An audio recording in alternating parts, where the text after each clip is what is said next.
All right, thanks for tuning in to Nets Gain on the Prime Sports Radio Network for this Tuesday, the 11th of July, 2017. I'm your host, Greg DePalma. The last time we spoke, we were on Otto Porter watch. And now, of course, as you know, being a diehard Nets fan, that means, of course, you're listening to the show if you are. No Otto Porter, but now we are on a different sort of watch, and that is another free agent, but this time not the restricted kind. And that means that there is a really good possibility that Kentavious Caldwell-Pope could be a Brooklyn Net real soon. Let's welcome in my co-host for the show. We've got a lot to talk about here. You can find him as a co-host of the Bill Rhoden on Sports podcast on iTunes, Jamal Murphy. And Jamal, once again, Sean Marks just continues to impress. He is now starting to impress the national media with what he's doing. It's like 2 seconds after he found out that the Porter deal wasn't going to go down, he makes the deal for DeMarre Carroll, and the deal looks awesome. Yeah, I mean, the Nets had money to burn. Toronto was trying to get rid of salary, and so it works out for both teams. Probably better for the Nets. They get a solid player. We've been talking about they need help at small forward, so they got that, and it's probably the best they could do in that particular situation. When you look at free agents, I mean, he's right up there with them. He had a down year. Carroll, I'm talking about, had a down year last year, but there was a lot of stuff going on around there as he was talking about.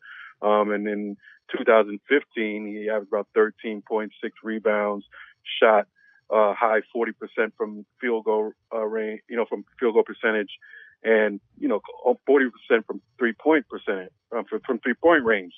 So I think, like you said, it's a valuable pickup. Plus, they get 2 picks next year. They get a first and second round pick. So what else can you ask for? Absolutely. They had no picks. Now they have a first rounder, a second rounder. The second rounder will be the worst of the 2 picks that Toronto had of the Lakers or the Magic. So when you start getting, and we'll remind, of course, everybody as we get to the end of next season who to root for or against as far as the Lakers or the Magic. That'll decide which pick the Nets get in the second round. Of course, the Nets also traded Justin Hamilton, and we kind of figured that was a player that was going to go. There just wasn't any room for a guy like Hamilton. He wasn't very impressive last season, so he was expendable.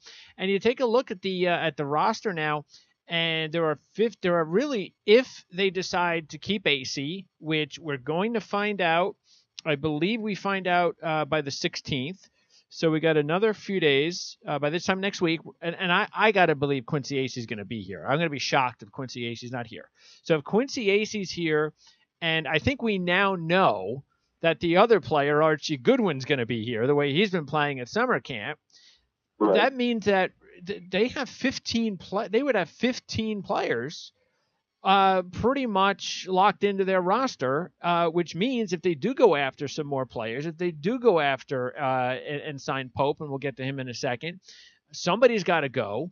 And that means that you're looking at Trevor Booker, you're looking at Sean Kilpatrick, Joe Harris, and the guy that I think would be the most logical. If it's one guy in and one guy out, I think the one guy out's got to be Spencer Dinwiddie. But look, he's going to make some more moves, and he's going to have to do that if Pope comes in, and that's a good thing. That's a good problem to have. Yeah, no question. And we talked about Pope previously, and we talked about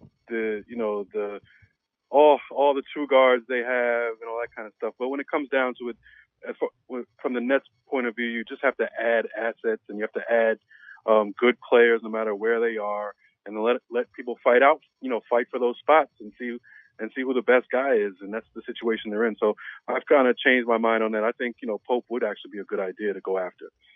Yeah, I mean, look, it's not the need position at guard, but if you throw into that backcourt and you have D'Angelo Russell, Karis LeVert, Jeremy Lin, and then you throw in Caldwell Pope, that you're interchangeable, and I think that's kind of like where the league is going now anyway. It's going more small ball, so So having more guards is a good thing. Today's NBA, it's better to have more guards than more centers or big men. That's true. No question. And, like you said, Goodwin's performing well in summer league. You got LeVert, playing up and down pretty well last game. So, no one's really proven themselves to the point where, you pass up on other talented players. So, I agree. I think you try to stockpile as much talent as you can get. Yeah. But I think we're probably going to find out right away after Washington officially signs Porter. I think that's what everybody's waiting on is, and I don't know when that is. It's probably going to be, I don't know if it's tomorrow. I know it's any day now, any hour now that Porter's going to have his physical. And then once he's passed the physical and it's officially signs the deal with Washington, then that opens up the money for the Nets to make the move. And so I think that's what we're waiting on, especially if Caldwell Pope has made up his mind. Then that's what we're waiting on here. And if the Nets need more money, because that's what people don't know. People aren't really sure because the Nets have about roughly $20 million left. And is that enough to sign Caldwell Pope? But as we talked about before, if they need to open another $9 million, they can do it with Trevor Booker by trading Booker somewhere. And I don't know exactly how that would work out. Maybe you might have to, because you're trading Booker and his $9 million. You might actually have to trade another asset on your team. You might have to trade, or because I doubt. I mean, I'd be quite surprised, unless it's the second rounder they just acquired. I'd be surprised if Marks trades draft picks. I know he's going to trade any firsts, so it's just a matter of, does he trade a second to a team?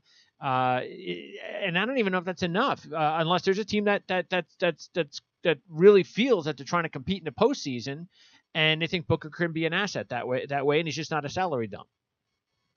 Right, I agree, and the Nets have expendable parts. We talked about, guys that they have a glutton of two guards. I mean, any one of those guys could be moved if you had to. You have, Nicholson, you have AC. There's a lot of guys who, that are expendable. Sorry to say. So, Marks definitely has a lot of options, and I'm sure he'll go over it and make the right decision. Yeah, I think we've talked about before. I think the player that if you were going to trade an asset with, say, Booker to take on the contract, I think the one that is Kilpatrick. I think he's the guy that makes the most sense because he can score. And look, if you're a team that's trying to win in the postseason and you get Booker and Kilpatrick as role players, there is nothing wrong with that. We like Booker. I mean, as we talked about before, Booker's a good player. He's a good locker room guy. He's a lunch pail guy. There's nothing wrong if you need some extra firepower down low. And Kilpatrick is a scoring machine type of guy off the bench. He's not going to play a lot of D, but hey, if you need a boost of scoring on your bench, Kilpatrick's a pretty cheap option. So I would think that would be a little bit more valuable for a team than a second round pick, but we'll see. There's just the trust in Marks that we have that he'll figure it out, and that if he needs to open room, it'll be interesting to see exactly what he does. Because the reason I brought up Dinwiddie is we're looking at the summer league games, and we talked, of course, we just mentioned about Goodwin, and Dinwiddie. I know he came into the game yesterday and he had, he didn't turn the ball over a whole lot, and then he did it last night. But I just didn't see anywhere near the type of play that excited me from Dinwiddie that I did with Goodwin. And when Dinwiddie's kind of one of those guys, it's like one of the last guys on the roster. So I think Goodwin is clearly ahead of the depth chart over Dinwiddie. Yeah, I would agree. I think Goodwin has more potential out of the two. He's a scoring guard. He's doing his job in summer league. He's coming to play. Dinwiddie, like you said, more of a steady guy. Takes care of the ball, and like you said, he's a guy that probably going to be one of the last people on the bench, for emergency purposes. So there's no question you go with the upside. And Archie Goodwin, who's never really lived up to his potential since he was at Kentucky. So you never know. I think the Nets are the type of team that will try to give him that chance to do that. I know we talked about where to play Goodwin, and we weren't really sure of whether or not he should be a point guard or play the off guard. And I just think that from what I've seen in the summer league and the fact that he's been playing point guard more with the Nets, I really feel that that's probably his best position. If there is a way for him to play a little bit down in Long Island this year, that would be a good idea as well. Look, I don't think he's not going to be some sort of crazy great starting point guard in the NBA. We know that. But he would be a nice little backup point guard or a nice guy to come up if you have an injury to one of your point guards. If we have D'Angelo Russell and LeVert, and let's say Lynn gets hurt again like last year, we have Whitehead, and that's good, of course, and he's a good player. Right. But you can't have enough quality backup guards. And it's not that good when it actually has to play the pure point. But the more guards that you have that can distribute, the better. And Goodwin's just not a great outside shooter. He's a guy that gets most of his buckets down low. And that's why I just don't think he makes a lot of sense at the two guard position. It's just, so I just think it makes more sense to try to give him more time to develop, his point guard mentality. And maybe that'll be his role moving forward. Yeah, no, I agree. And you talk about Summer League, 18 points, 8 assists, which is surprising. We knew he could score, but the 8 assists, and I know it's just Summer League. I'm not jumping, to any conclusions based on the game in Summer League, but it does show that he's getting better as far as being able to play the point and distribute and actually, at best, be a combo guard, somebody who at least can play the point for a certain amount of minutes a game. And like I said, the key with him is that he has not, really, reached his potential, the potential that people thought he might have. So he has a lot of upside, and I think a team in the Nets position, you look for those type of guys who could break out and maybe be better than just average, better than you think they could. And if not, if they don't work out, that's fine. You're not paying them that much money anyway. No. Was there anyone else that caught your eye during the summer league? I mean, Nathan Booth is going to go to play in Turkey this year, and he did intrigue me. To me, I was like, hey, you know what? I'd much rather he'd be a much cheaper option than Justin Hamilton. He does what Justin Hamilton does, and he would have cost the Nets, a couple $1 million less. He's 23 years old, so go ahead, go over to Turkey this year, get better. He was a 46% 3-point shooter last season playing overseas. So that's the type of big stretch player that the Nets might be able to add to their depth in the next couple of years after he plays in Turkey next season. Sengun shows that he can shoot the three. Maybe he develops a little bit more in his game down in Long Island for a couple of years. We'll keep an eye on him. Other than that, didn't really see much from the big guys. Didn't see much from eBay. Didn't see a whole lot from Wiley. So they've got time to develop, though. Yeah, time to develop. You mentioned Wiley. We were talking about him, a couple episodes ago, and I think he didn't get too much playing time first couple games, if any, really. But he got 20 minutes last game in Summer League. Only 4 points, but he did some other things. He showed he was active, had 7 rebounds, a couple blocks. So he did show his athletic ability. So he's going to be a big time project who will definitely be in the G League now. So he'll be interesting to watch. Like you said, I thought Whitehead played decently. I was expecting a little more from him. I was in the too. Summer League so far. Mm-hmm. Even LeVert he did give you 17 and 8, but he wasn't as consistent from the outside as I thought he would be. But he has time to develop. We know he's going to be on the roster, so he's going to get a lot more chances. But overall, the Summer League has been okay. Nobody's really jumped out there for the Nets. It's just we see guys progressing slowly. Yeah, I think what makes LeVert to me intriguing is the fact that I think LeVert is just a better version of Hollis Jefferson. LeVert's a good defender, not as good as a defender as Hollis Jefferson, but he's a good defender and he's a good all-around player who can score. Right. He has that size. He has almost the Hollis Jefferson size. Yes. And he can do a lot more. Yeah. So, but do we think Caris LeVert is going to be, a big 3 of a championship team? No, I don't. I mean, maybe he could be a 4, and he could be a very valuable guy. He's part of this franchise, and he's going to be around here when the winning happens in a couple of years. But yeah, I mean, we definitely want to see some improvement there. I think one of the other things is it is kind of hard sometimes to judge some of these players in summer league because Right. you watch the way they played, you get the feeling that if North Carolina came in and played these teams, they destroy them. Because they just don't even look like they know how to play together. It's almost like a Well, pickup game. well, it is because these guys haven't played. Yeah.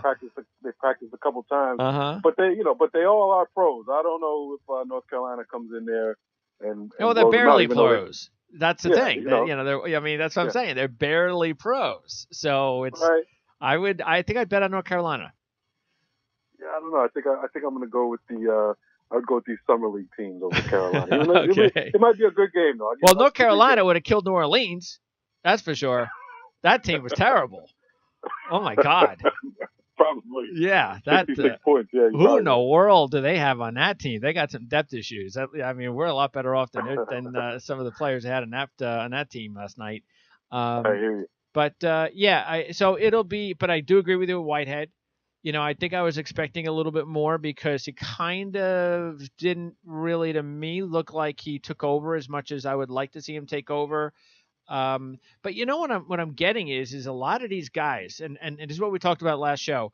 It just seems, and look, this is one of the things that Mark's talked about, that he wanted to get more guys, especially because they're shooting threes. They want to get more shooters on this team.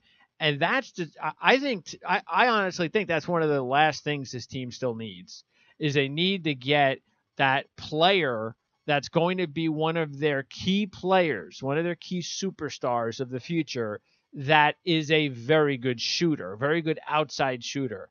Because it just seems like a lot of these guys have the ability to finish, run the court, handle the ball, play defense. A lot of the same guys, a little bit more talented here than there, but not necessarily great outside shooting game. It's like guys like Whitehead, guys like Goodwin, and even LeVert, like you said, and forget about Hollis Jefferson. There's not a lot. I mean, the only two guys that you can count on when they were shooting the three or any of the outside shots were Senglin and Booth. Yeah, no, I mean, the Nets roster is far from, anything that we're going to see as a winning team in the future. There's so many pieces they're going to have to add. We're just hoping that some of these young guys can develop. And LeVert has the potential to be a good shooter. Russell's is, probably a pretty good shooter. He showed last year. But I agree with you. Besides that, they're going to need to get some offensive talent on the court at some time soon. Yeah. So, but Damari Carroll being added to this team is nice. Again, excellent defender. Another good guy in the locker room, and somebody that Atkinson knows. So as long as he stays healthy, that's going to be. And you know what I really like about some of Andrew Nicholson is a guy that is going to be 15th guy on the bench, 14th guy on the bench, right, unless he starts changing things up and improving, because he is 27 and now he's with the organization for an off season. So whether or not they can figure out a role for him, because hey, they did figure out a way for Brook Lopez to shoot threes last year. So if they're going to figure out a role for Nicholson, fine. I mean, he's a big guy. Hey, at one point a couple years ago, at least one NBA team thought something that he could become a player. So maybe there's talent there. Maybe they could, but overall, Mozgov and Carroll, even though they're called salary dumps, I mean, these are good players. These are players, not great players, but these are solid players that are not going to embarrass themselves on the court. They are called salary dumps from the teams that trade them, because they're the ones that gave them maybe too much money, or they just needed some salary cap room. So the salary dump label, sometimes people look at it and they criticize the player like he is a scab. That's not the case with Mozgov and Carroll, and these guys are going to help the team win some games. Yeah, no question, especially Carroll, who Toronto gave a big contract because they thought he was going to be a big part of their future. Mozgov was kind of a rush decision, I think, for the Lakers at that time, and that was the year last year when the salary caps all went up drastically and everybody had money to spend. So Mozgov kind of benefited from that. But at the same time, I think he is solid. I remember when in New York, he was with the Knicks, and he was he was an athletic big man that we thought might have some kind of future in the NBA. So we'll see. He'll get his chance in Brooklyn, and he'll have a good coaching staff to work with. So I agree with you. I think these guys, the new Nets organization knows what they're doing. They're not just picking up guys that can't play. They're picking and choosing which salaries they can take, who will help them if it's for a year or two. But they're not going to take anybody who's not going to help them at all. And these guys, I think, will benefit them next year. You can stick them in. Both Mozgov and Kara, I wouldn't be surprised if those two are starters next year. And then you have the young guys coming in off the bench. So I totally agree with you. One interesting thing about Atkinson, how serious he is, he's head coaching the summer league team. He's out there. He might be the only head coach out. Usually, sometimes you see a first-year head coach do that. But to see a guy who has experience and still out there coaching in the summer league, this guy. How dedicated is he? This guy. How hard a worker is this guy Atkinson? I don't know. They are dialed in. They are not going to any advantage that they can get to develop this team better and have a more clearer understanding of which players are doing what they want them to do, and to speed their progress up and their development up. They're making sure that they cover all those stones. So you got to hand it to Marks and Atkinson for showing that kind of foresight. As we mentioned with Hollis Jefferson, I know that he had a decent field goal percentage yesterday, but once again, I don't see really any difference from his outside shooting stroke from when he was a rookie. And what's really weird is that he has this. Do you ever notice that when he takes those shots, it's like he seems to 90% of the time always be short. Like it looks like he's barely touching the rim. That's weird, don't you think? I got to understand if a guy was a little erratic and he's far, he hits the back of the rim, or he's short, or in and out.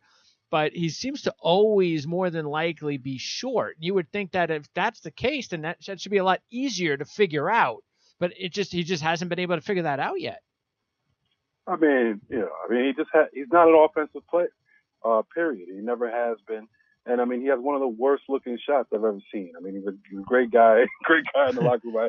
I don't mean to disparage him too much, but let's be honest. He's a defensive player, plays very hard, plays great deke, rebound. But on the offensive end, it's anything but pretty.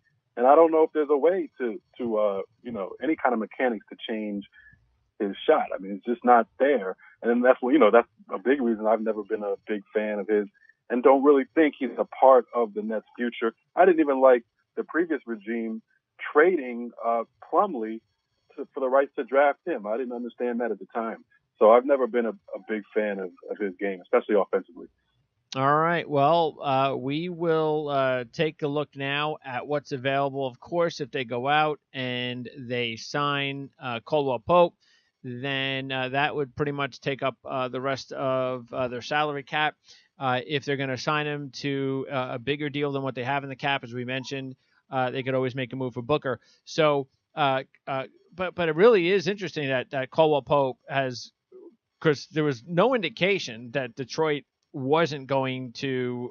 We figured Detroit was going to match anything for Caldwell Pope the way that we kind of figured Porter and Washington. But over the last few weeks, Detroit's made their moves, and they figured that's it. We're going to let him go. So they renounced him, and now he's an unrestricted free agent. So that's what opens up this interesting scenario now for the Nets and whether or not they can bring him on board. So let's just talk about some of the other possibilities out there. Some of the players that we may not have talked about a whole lot. We've talked about the fact that, sure, maybe they bring back KJ McDaniels. Yeah, there's Jonathan Simmons out there. We have talked about Mirotic. That's somebody that is still a possibility. He's another restricted guy, though, so I'm not really sure that that's where the Nets want to go. But I'm going to throw some names at you of some of the players that are out there, and let me know what you think. I mean, I know we've heard about Dwayne Dedman, even though there's some talk now that Dedman could be going to Atlanta. Dedman's Right. a big guy, 27 years old. Out of Dedman, and I'll bring up another couple of big guys. Maurice Spates, who's 29, and of course, Matajunas, who the Nets signed last year to an offer sheet. He's now available. I'm kind of surprised. I don't really understand this whole thing about Matajunas because the Nets wanted to give him a deal last year.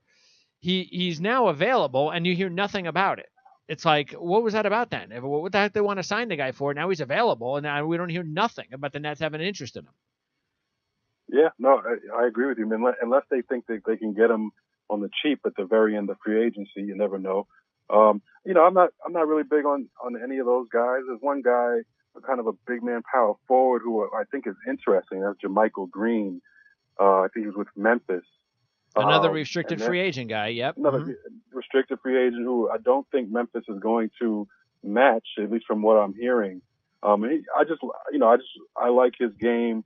He's young, athletic, versatile, big man, kind of rough and rugged type. I think if they could get him, I think it makes Booker that much more expendable. So that's an interesting big man piece that I think is out there. All right, so that's another guy that we'll keep an eye on. What about three other forwards? How about Mbah a Moute?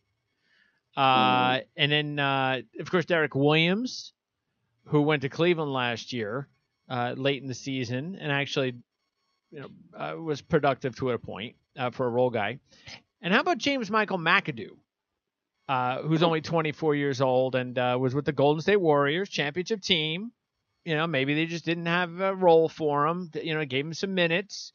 On one hand, you can go, oh, well, if Golden State got rid of him, then why would we want him?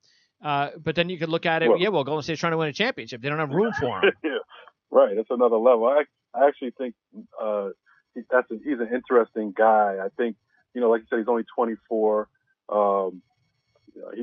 He's shown improvement every year.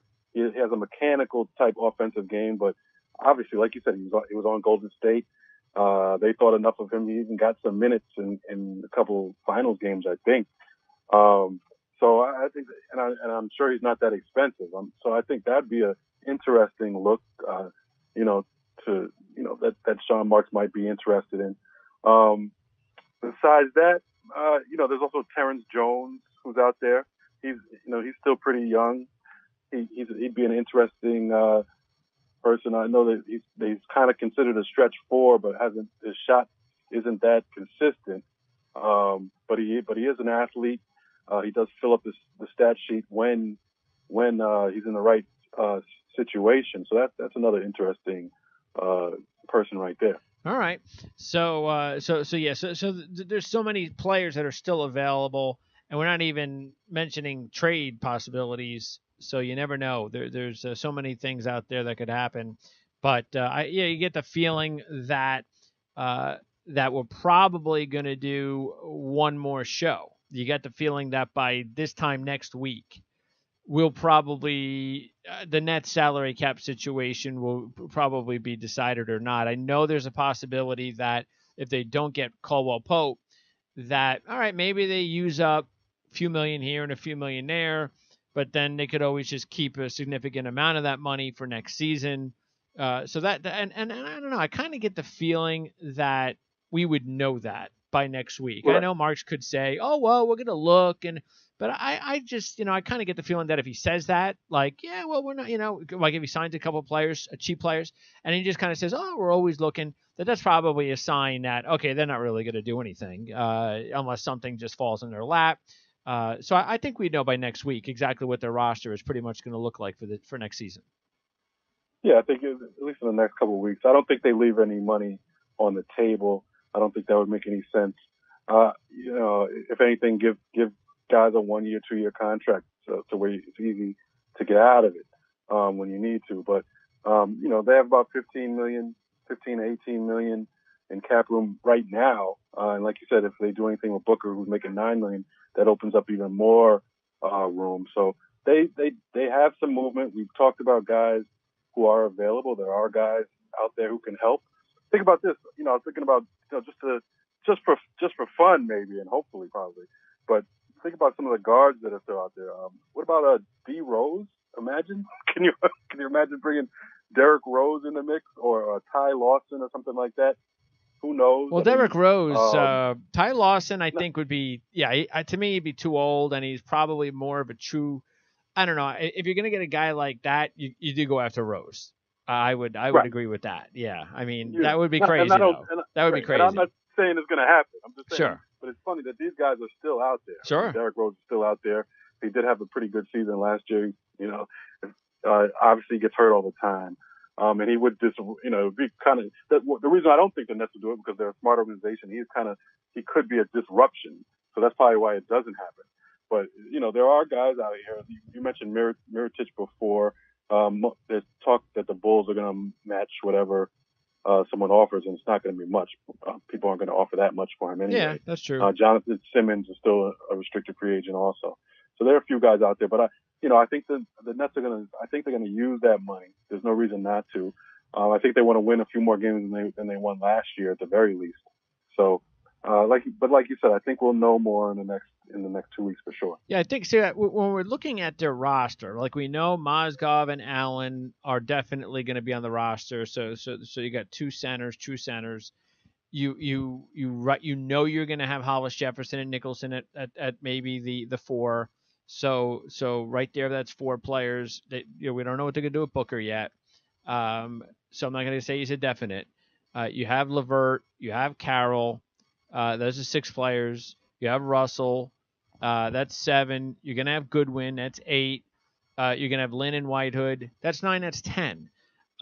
So the thing is those players I've mentioned, they don't want those guys to be sitting on the bench. Those guys are going to have to play. And so that's why I think that if he doesn't see, there's talk about if they hold on to some money. And now look, I don't know exactly what they can get next season, but there's talk about the fact that with the cap, the way every team is right now, that there's not a lot of teams at this point in time that have any cap space really available, like any significant cap space available for next season.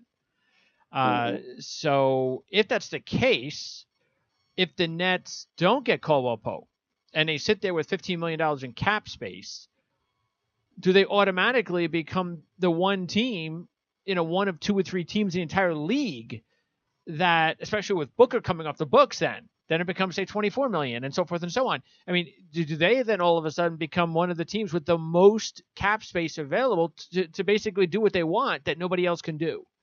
And I think that's something that Marks would have to consider as well, which I think he'd probably consider more than just going, all right, well, let's bring in this guy and that guy and this guy because I have the cap space and it's going to stunt the growth of some of these younger players. So, look, I get the feeling Caldwell Pope's going to be here and all this stuff's going to be mute. I don't know about you. I'm just getting that feeling.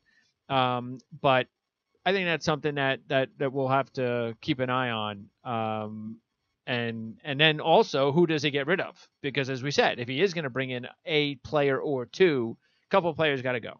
So, and I have no idea who this could be. And if he does bring in Caldwell Pope, a guard, I would say Kilpatrick or Harris have to go because it's just too many people in that position. And like you said, there's no point in taking playing time away from guys who you're trying to develop. Yeah.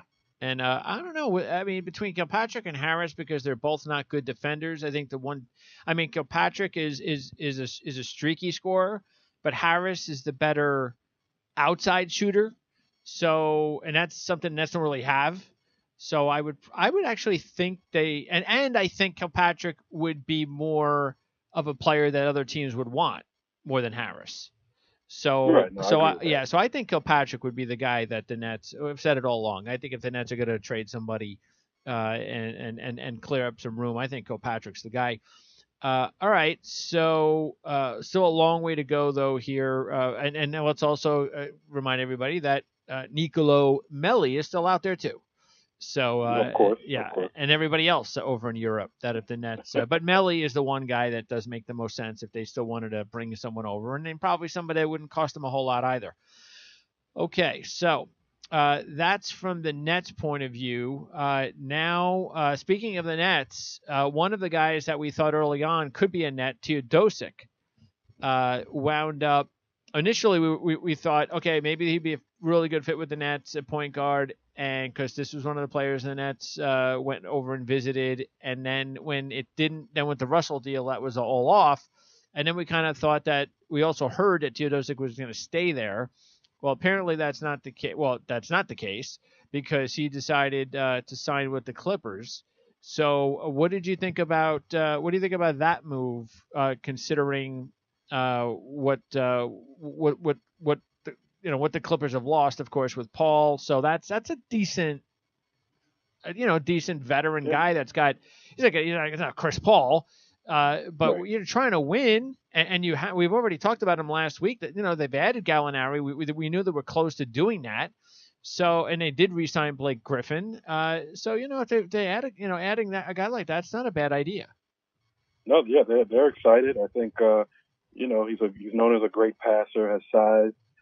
They want to continue Lob City, so they envision him throwing Jordan and Blake Griffin lobs and taking Paul's place. Obviously not replacing Paul's production in any sense, but adding to what they have.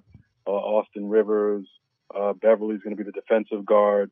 Gallinari. So you got a nice little backcourt there, a little flashy backcourt.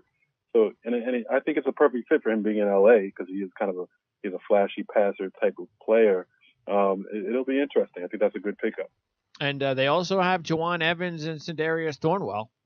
So right. Those are some... both and Thornwell playing really well in summer league. He looks like a grown man out there. So, and he is a grown man. I think he's 23 compared to everybody else. Yeah, he's probably 18, 19. And all those other all those other players that they got in the Houston deal. So, I don't think the Clippers. I don't think Sure, when you trade Chris Paul, everybody's always gonna have that feeling that team is now nowhere near going to be as better as they were last year.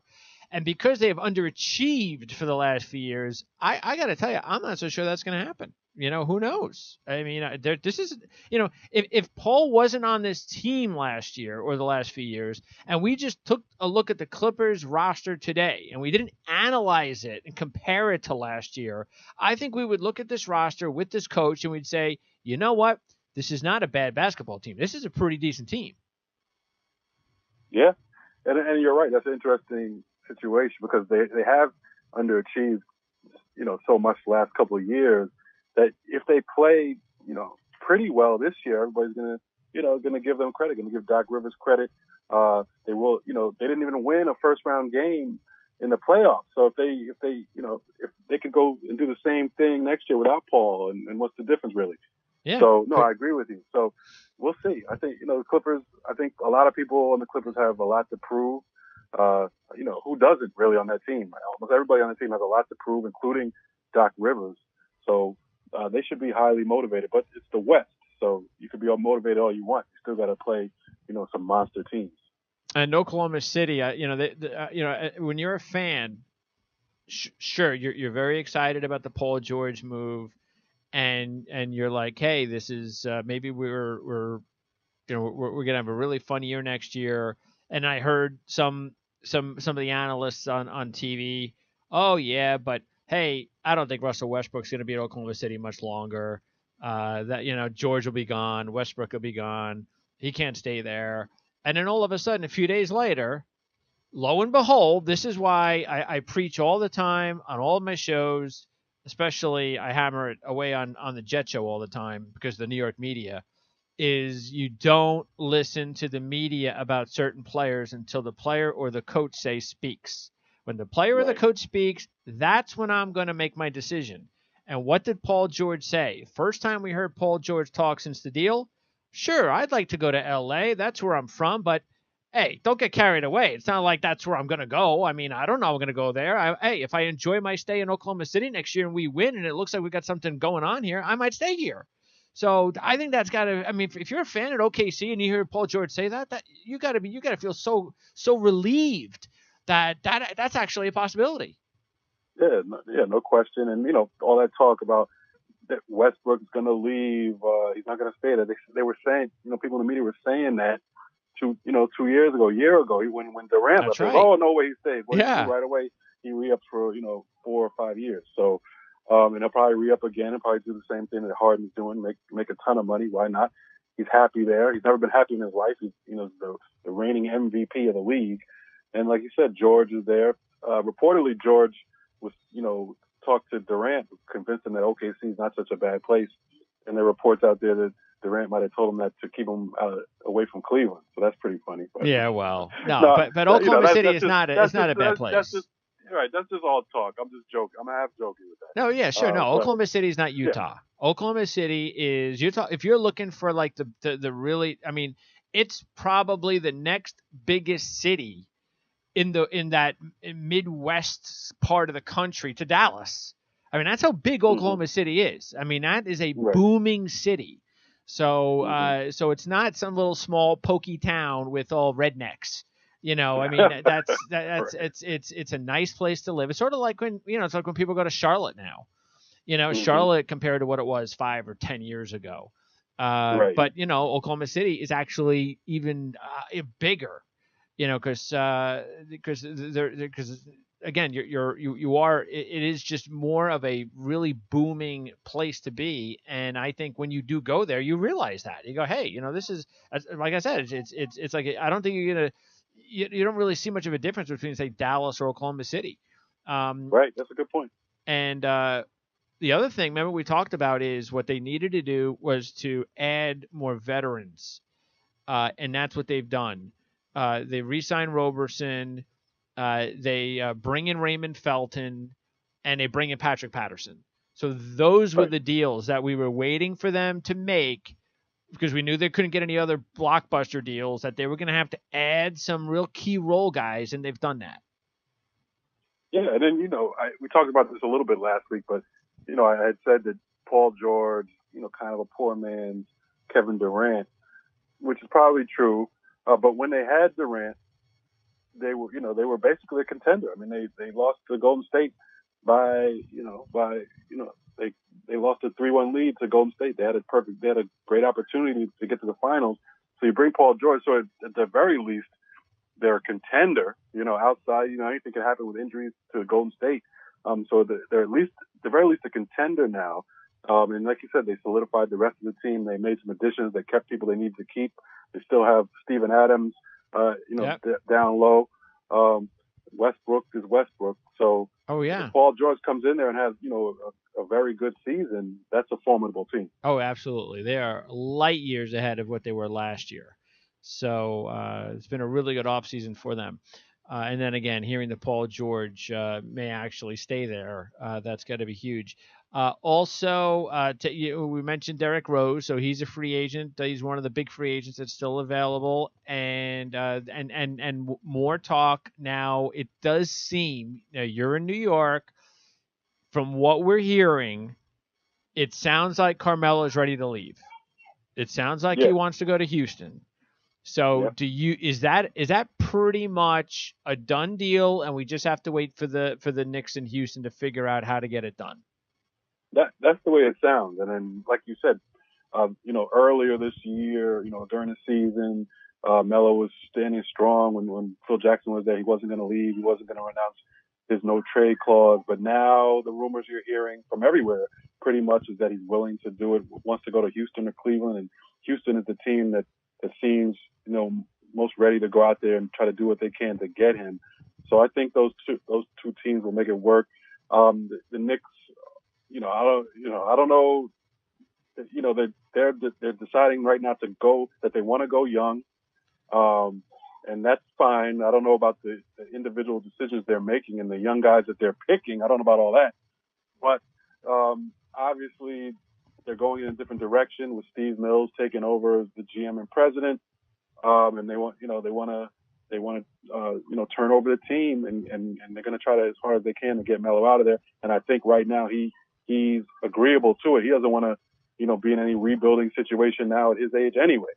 So, and Houston's one of those hot spots also that players don't mind going to. So it looks like that's going to happen. So it looks like you're going to have Chris Paul, who's also a good friend of Melo's. You're going to have Chris Paul, Melo, and Harden, and whoever else they can afford to put around him.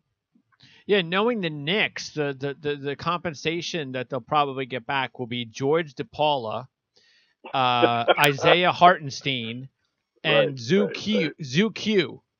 I agree. Yeah, that'll be the package. They'll get every anti-U.S. player they can find and build around European model of bad players. But honestly, Hartenstein's a guy that would go to the Knicks and should, because he's a young guy. Yeah. And then that would probably be a reasonable guy to get.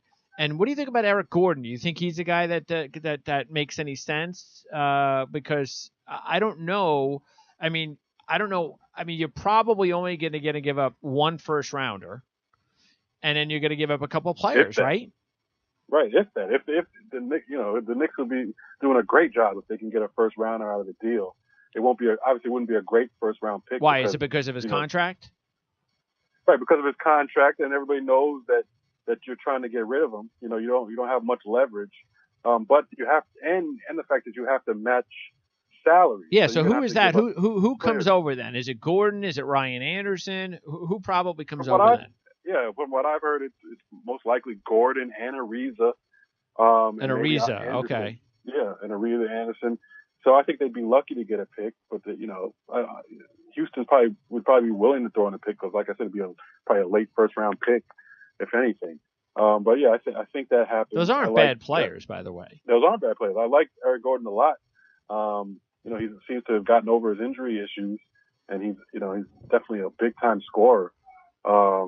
He's not that young guy you talk about, and then they just signed Hardaway Jr. to that ridiculous $71 million contract. Yeah. They play the same position, so that would cause an issue. But they have to do what they have to do to get Carmelo out of there. Yeah, that obviously made no sense, but that's what the Knicks do. As far as Boston, we knew that they were going to get Gordon Hayward. We just weren't sure exactly how it was going to work out. So they trade Avery Bradley to Detroit for Marcus Morris and a second-round pick. We knew they were going to have to unload a player, and they unload Bradley to Detroit. And so with Boston, we knew that was going to happen. It wasn't a done deal when we talked last, but we knew that was going to be the deal. So Hayward goes to Boston, and but I mean, do you think they're done? Do you think that because it still they have so much kind of depth on the team, and they've got some of these young players, and you just wonder, I mean, shouldn't they free up? I mean, especially now that they've added Marcus Morris. I mean, shouldn't they try to get back something in return for either Crowder or Brown? Because now you have Morris, and I'm assuming they brought Morris in because maybe they knew they were going to trade one of these other players. So I mean, I don't know which one it would be. I'm assuming you'll be able to get back a pretty decent return if you trade Jaylen Brown.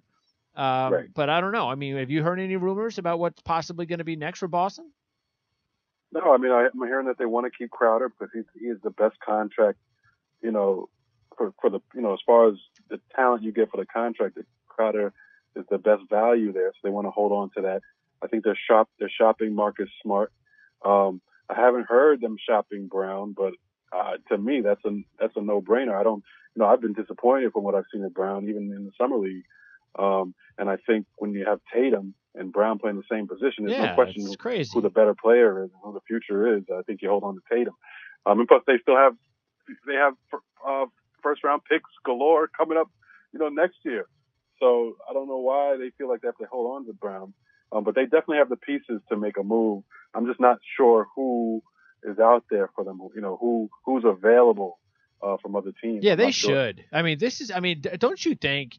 I mean, there got to be players. We just talked about Houston with some of those good players they're going to have to unload. There has to be some good veteran players that could help you to continue to build on what you have to try to win a championship.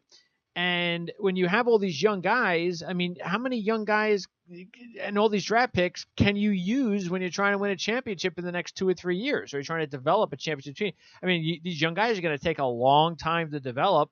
And I'm not trying to say trade all of them, but you just have so much depth in those picks. it would just make a lot of sense to say, okay, we're going to give you one of our first round picks. We're going to give you Jaylen Brown and Marcus Smart, and you're giving us back something, a really good veteran player. I don't. Right. Again, like I agree with you. I don't know who that is, but somebody's got to be out there. No, I agree. But Ainge has been very patient. If you talk to him, he's building for 2020, 2021. So they're not in any real rush. And you could either agree or not agree with that. I definitely don't think that they're gonna. I don't think they can beat Cleveland just by adding Gordon Hayward. I think they have to do, make at least one more move, pretty big move, yes, to be a real threat. We'll see, unless LeBron bolts to the West. But the other thing is do we really? I don't really think it matters, to tell you the truth, winning the East. Sure, it's nice. You get a nice little trophy and you get a banner, but then you get swept in the final. I don't think that really helps. So I think what you really got to do is you got to say, okay, how do we beat Golden State in the next 2 or 3 years? And that's how you have to think. And I don't really, because look, there's not enough playing time for everybody on this team. The other thing is, what happens if one of these younger guys that you can get a boatload in a deal for now doesn't develop? So what if Jaylen Brown doesn't develop? Now all of a sudden you're not going to get anything for him. So he's got to make a move. He's got to stop being overly patient. Because yes, is it nice to get Hayward? Yes, but frankly, you or me could have made that deal. Danny Ainge wasn't no genius going out and getting Gordon Hayward.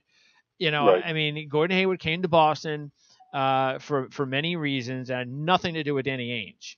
So I agree. So we were still waiting for him to make that significant trade, because that really wasn't a trade. Make that significant trade that he's unloading some young players and picks, and he's bringing back some players that could help win a championship in the next couple of years, and then we'll find out. Because if he doesn't, hey, I'm a Net fan, obviously. You're a Net fan. I hope he's the most patient guy in the world, because we'll pass him in a couple of years. He can be patient and hold on to all these things. Give us 2 or 3 years, we'll be passing the Celtics if that's the game he's going to want to play. Yeah, no, I agree, and I agree. I think you got to put Smart. I mean, he's already shopping Smart, so fine. But I think Jaylen Brown. I think he's the one, and he obviously doesn't have as much value as a Tatum would. But I don't think you got to hold on to Tatum. He could be a future star. But you have to do something. Still, and like you said, signing Hayward is not enough. It's a nice piece, but he doesn't get you over the top. We're waiting on Ainge to make that move that really puts Boston in that championship discussion. And there's never been any talk or anything like that about Carmelo with Boston. No, there was talk during the season, and Ainge pretty much shot it down. I think, and it's hard to argue. Would Melo have put them over the top? Just adding him, probably not. And then you take on that salary, and he's older. He's 33. And you would have to give at that point. You had to give a lot up. So I can understand not going with Melo. He has two-way players over there. Might not really fit in with the Brad Stevens system. Mm-hmm. But someone a little younger, like Paul George would have been the one. I think the rumor was that they could have gotten Hayward and they could have traded for Paul George if they would have included a pick, either the pick or Jaylen Brown, and he wasn't willing to do it. Which is crazy. That's just stupid. And look, I know I don't know if I don't know exactly, because some people think that Indiana could have had a better deal, like you said. They could have had a much better deal with the Celtics, and maybe they could have also had a better deal with Cleveland. They were talking about that, and then they wind up getting a deal that maybe wasn't all that great with Oklahoma City. If they were down to Cleveland and getting a better deal, or Oklahoma City, I got to be honest. I mean, I don't even know what the hell Cleveland could have possibly given Indiana unless they wanted to give him, what's his name? Love. But if I'm Indiana, I have to say no. I mean, I think I'd be crucified giving Paul George to Cleveland. I mean, that's like the Nets giving their superstar to the Knicks. I mean, are you nuts? The fans or would, the Celtics, right? yeah, or the Celtics, exactly. So I think so. Yeah, so we don't really. So yes, it is interesting to. But hey, if you play hardball like that, because look, I'm not excusing Danny Ainge, because if Danny Ainge then goes, well, here's no. Okay, well, I'll give you Jaylen Brown, I'll give you a pick, and I'll give you whatever, like the players we talked about. I'll give you Marcus Smart, I'll give you this, and you just keep upping it. If you're Boston, you still have to make the deal. You have to bring George in. And if you're Indiana, then I think the fans would be okay with it, because then you're getting all these young players and picks, and it's not all that bad. Then even if it happened to us, which we would be okay with it, because hey, look at all these young guys we got.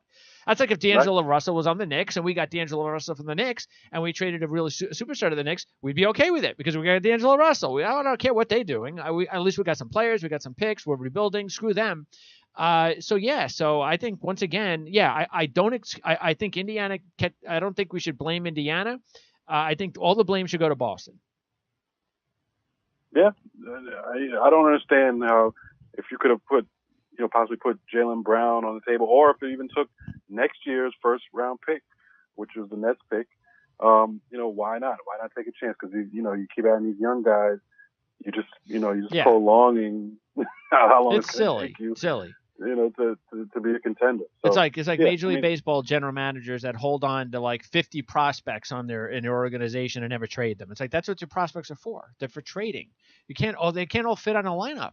So that's what he's doing here. You can't fit. I've never seen a team with this many draft picks and this many young players before that I can recall, and he won't make deals for veteran players, for superstars. Yeah.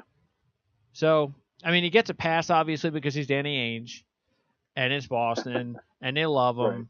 Right. And look, he got lucky with the King deal, so he's kind of in a hey, I'm a genius kind of thing. And I guess he just doesn't want to make a move that ruins the genius label, which is being weak. I mean, make the move for crying out loud. Show some nuts. Yeah, I mean, but at the same time, he gets a pass because they are ahead of schedule. They weren't supposed to even be. In the Eastern Conference Final, last year, really. So he's getting a pass. And overall, I hate to say it, but they're in a decent position. No, they're in very good shape. Very good position. They're in very good shape on paper, absolutely. Right. But that stuff can change overnight if you don't watch it in a year or two. Just like we just said. All of a sudden, the young guys, hey, Jaylen Brown, training camp, ACL injury. There's things that can happen that you have to look ahead, and you have to look at the worst possible scenarios of what could happen to you if you don't make these deals now, and it's a risk. So maybe he gets away with it. Maybe something comes up in the trade deadline, and there's a superstar player there that nobody was thinking of, and he lands him. And he does give away all these assets, and we go, well, that's what he was waiting for, and good for him. But right now, I would be if I'm a Boston fan, I'd be kind of mixed, tell you the truth. But I get you, like you said, if you're losing and then you're Eastern Conference Championship, you're in a honeymoon period. So yeah, no question. But I do feel that on the talk shows in Boston, knowing the talk shows there, I'm sure there's probably a lot of people that are arguing the way we are. So. All right. Meanwhile, also as far as free agents that are out there, by the way, Olnick went to Miami, so we talked about him, and that was another player Boston had to let go of, and so Olnick did go to Miami, and that's pretty much it for Miami, right? That was their main move, besides keeping their own players. Yeah, that's it, and that's a very solid pickup. You gotta like that. He'll contribute right away. Okay. And then also Tyreke Evans, we talked about him as a potential net target. He goes to Memphis. Right. Only made about $3 million, which, that's a big pay cut for him. He's coming off injury last year. He's a talented kid. It'll be interesting to see what he does next year and to see if he can command a bigger contract moving forward. And then one of the most underrated moves, big surprise from Mark's former team, San Antonio, bringing in Rudy Gay. And one of the guys also on one of the networks. No, you know what he was on? I think he was on Mike and Mike. I think I was watching the day after the free agent stuff, and he was going over these deals, and then they asked him about the Rudy Gay deal, and he was like, "Yo, yeah, this and that, whatever." But does it make San Antonio any more dangerous? Does it make San Antonio any better? Is this gonna catch him up to go? No. And I don't, I mean, that is just so completely, utterly ignorant. Because if you don't get San Antonio, if you don't get, just like we just have talked about for the past year about Marks, about we trust Marks to make the right moves, and if he makes these moves, he's doing it for a reason.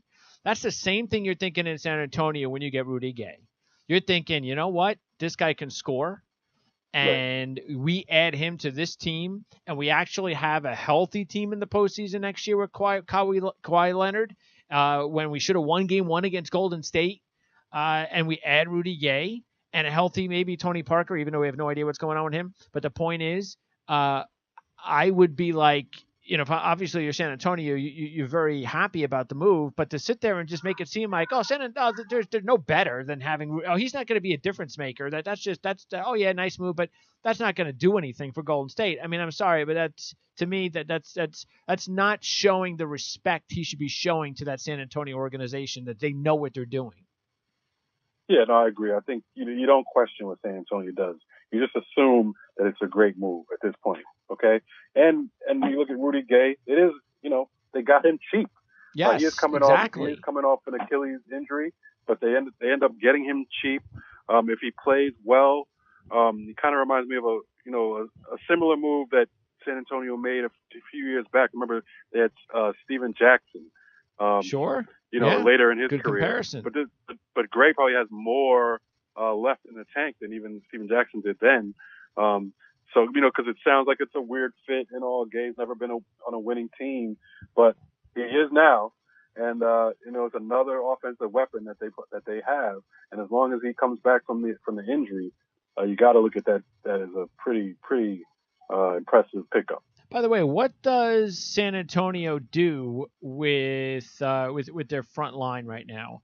And we talked about Boston. I mean, is LaMarcus Aldridge a guy that would make sense for the Celtics? I mean, maybe. I mean, it's so weird when you look at the NBA now, and then LaMarcus Aldridge is a post up player for the most part. He does, he will spot up.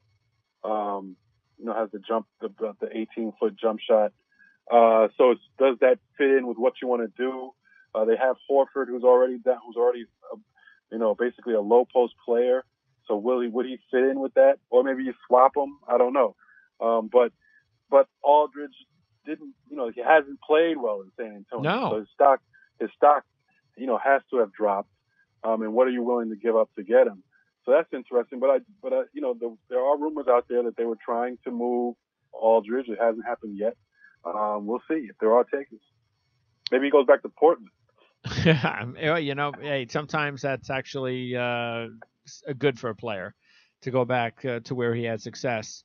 So I like the Rudy Gay deal a lot for San Antonio. And you know what? When you're thinking about it, I think San Antonio is a team that is not done. Because we still don't know what they're going to do with Jonathan Simmons, even though he's just a role player. But I don't know. I don't know if LaMarcus Aldridge is going to be there next season. I don't have a good feeling about that. Either do I. I'd be actually surprised if he's still there. If he is there, I'm sure they'll try to make the most out of it. But both sides aren't all that happy with the situation. He definitely can help some team. It's just a question if they can get back what he's worth. All right, so once again, we should know within the next couple of days about whether or not the Nets are going to bring in Caldwell Pope. And if they do, then it's really just all about opening up some space and maybe dropping some players, trading some players, things of that nature that's already who are already on the roster. And it also potentially means that they would be done. And then if they don't bring in Caldwell Pope, I think we should also know pretty soon.